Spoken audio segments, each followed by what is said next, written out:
Merhabalar, ben Hacı Supiye Bölünmez İmam Hatip Ortaokulu'ndan Bilişim Teknolojileri Öğretmeni Tuğba Öztürk Salman.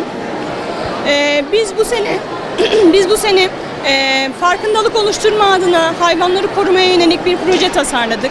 Şimdiye kadar yapılmış orman yangınları projeleri daha çok ormanların yangını söndürmeye ve müdahale etmeye yönelikti.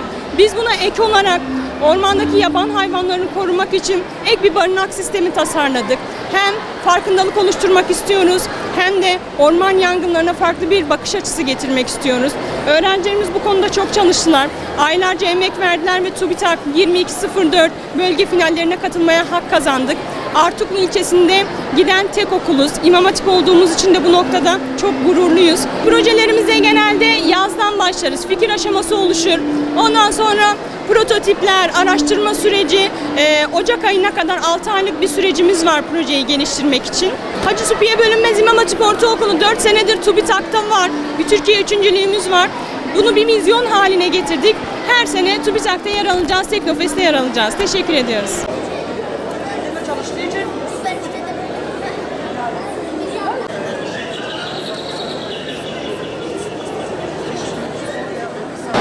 Ben Mardin Hacı Supiye Bölünmez İmam Hatip Ortaokulu'nda 6. sınıf öğrencisi olan Yusuf Sami Salman. Bizim bu projemiz Malatya, TÜBİTAK'ta Malatya bölge finallerine gitti ve biz orada bu projeyi sunduk.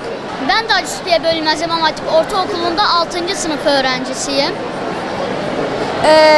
Bizim bu projemiz orman yangınlarında hayvanları korumak için geliştirilen bir proje. İlk olarak yangını algılayabilmek için bir kontrol küresi bulunmakta. Bu kontrol küresinde içinde 3 adet sensör var. Sıcaklık sensörü, alev sensörü ve duman sensörü. Bu 3 sensör beraber çalışarak hayvanların yangınlarda yangını algılayabilen bir sistemin oluşmasıdır. Kontrol kulesinin yardımıyla yangın algılandığında barınak kapısı otomatik olarak açılır ve hayvanlar güvenli bölgeye yönlendirilir. Hayvanların bu noktaya yönlendirilebilmesi için bir bitkisel yağlarımız bulunmakta ve biz belirli frekanslarda ses yayınlayarak hayvanların bu noktaya yönlendirilmesini sağladık. Burada bir yağmur sensörümüz bulunmakta. Bu yağmur sensörü yağmur algıladığı zaman su deposunun kapağı açılıyor ve burada su biriktiriliyor. Çünkü olası bir yangın durumunda suyun yangın bölgesine doğru püskürtülmesi sağlanmakta. Yazın suyun kuruması durumunda buradaki su seviyesi sensörü bunu algılıyor ve Bluetooth modülümüz aracılığıyla dış birimlere, örneğin itfaiyeye ek su takviyesi yapılması gerektiğini söylüyor. Bizi dinlediğiniz için teşekkür ederiz. Hayvanlar içeriye doğru yönlendiriyor. Hayvanların barınak kontrol edilmesi için bitkisel yağlar aracılığıyla ve rüzgar aracılığıyla da ses Ben Hilal Naz, Artuklu Anadolu İmam Hatip Lisesi'nden geliyorum. Projemizin adı Kimyadan Koda. Projemi tanıtmak istiyorum. Zerdeçalın içinde kurkumin adlı doğal bir pigment var. Bu pigment asit baz indikatörü olarak çalışabiliyor. Örneğin biz burada karbonatla suyu karıştırarak üzerine bazı kodlar yazdık. Şu an bu kodlar belli olmuyor. Ancak biz zerdeçalı üzerine döktüğümüz zaman bazik yerde deprotonlaşma gerçekleşecek ve böylece kod ortaya çıkacak. Kahverengimsi bir renge bürünüyor. Örneklerimiz burada. Şahane. Biz burada bulduğumuz kodları daha sonrasında disiplinler arası ilişki olması açısından bilgisayara giriyoruz ve her kodun bir sorusu var. Çıkan soruyu öğrencilerin kısa sürede cevaplandırması. Disiplinler arası ilişki hem kimya hem de bilişim disiplini geliştirmek. Evet, inşallah. Biz İmam Hatipliler olarak sadece meslek alanında değil, kendimiz fen projelerine katılmayı da seviyoruz ve kendimizi bu alanda geliştirmeyi amaçlıyoruz.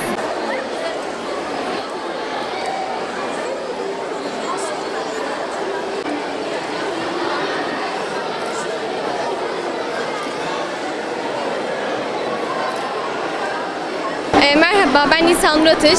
Artuklu Anadolu İmam Hatip Lisesi öğrencisiyim. Projemizin adı Atıktan Enerjiye Yolculuk. İsterseniz size anlatabilirim. Çiftçilerimizin elinde kalan organik atıkları fermente ederek sirkeye dönüştürüyoruz. Sirke içerisinde bulunan asetik asit ile metal atıkları tepkimeye sokarak hidrojen gazı açığa çıkıyor.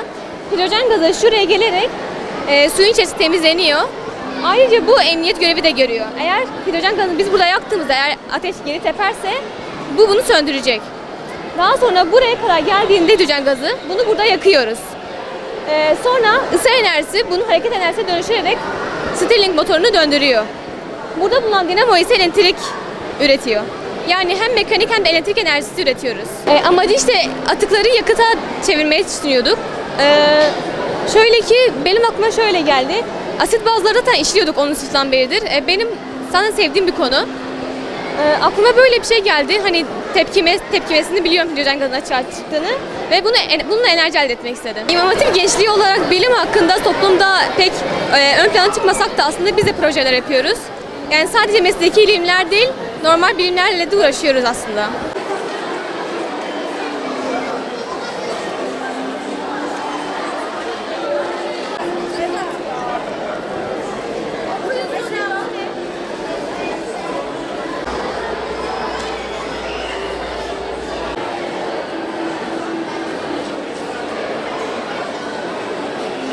Ben Muhammed Furkan Öncü, Mardin Ömerli ilçesinde yaşıyorum. 10A sınıfında Anadolu İmam Hatip Lisesi'nde okuyorum. Projemizin asıl hedefi insanlara iletkenlik ve yalıtkanlığı daha düzgün ve güzel, öğretici bir şekilde aktarabilmek ya da eğlenceli bir şekilde insanların aklında kalıcı bir şekilde durdurabilmek. Yola çıkmamızın başlıca sebebi hocamızın bize önderlik etmesi, bize yardım etmesi ve aklımıza hemen böyle bir insana nasıl yardım edebiliriz, iletkenlik ve yalıtkanlıkta bir insan nasıl daha fazla akılda kalıcı bir şekilde aklında kalır şeklinde yola çıkaraktan böyle bir şey yaptık. Bu gördüğünüz topraklama kablosunu tuttuktan sonra elektrik güvenli bir şekilde bize geçince herhangi birine dokunduğumuzda su çıkıyor. Dokunduğumuzda ses çıkmasının sebebi bu krokodil kablosunun topraklama sayesinde elektriğin şöyle iletken bir maddeden piyomino kablosunu oradan bilgisayara gelmesi, bilgisayardan da bağladığımız hoparlörden ses çıkmasını sağlıyor.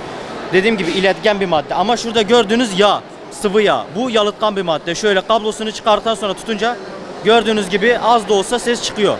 Ama bunun içine koyduktan sonra dokununca ses çıkmaz. Çünkü yağ yalıtkan bir maddedir ve ses çıkarmaz. Elektriği buradan buraya iletmiyor. Saf su ve şekerli saf su da aynı şekilde. Ama sirke, sabunlu su, tuzlu su ya da normal bir musluk suyu iletebiliriz. Elektriği güvenli bir şekilde buraya iletebilir. Yani bence İmam Hatip'in tek başarısı sadece dini olaraktan değil. Herkes yani evet İmam Hatip'in başlıca önemli olan önde olmasının sebebi dindir. Ama sadece bu demek değil İmam Hatip'e gelen sadece din çalışır. Bir İmam Hatip'te okuyan öğrenci de matematikte iyi olabilir ya da başka bir yerde olabilir, hukuk alanında iyi olabilir, tıp alanında iyi olabilir. Bunun sadece kişinin kendi isteğine bağlı olması gerekiyor yani.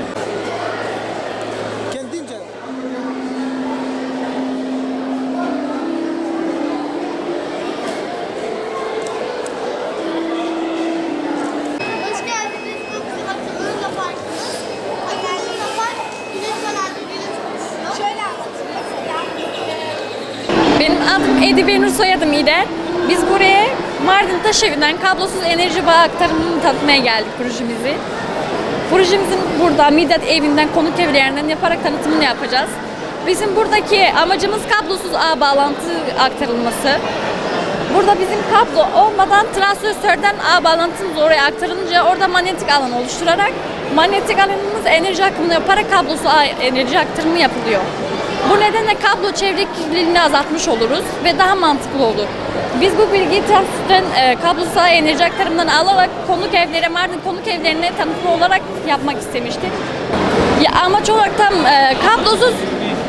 kablo kirliliğinin azaltılması ve kablo olmadan enerji aktarımının olması. Biz sadece dinle değil, bilimle İmam Hatip'i öne çıkararak projemizi tanıtımını yapmaya gelmişizdir. Rica ederiz.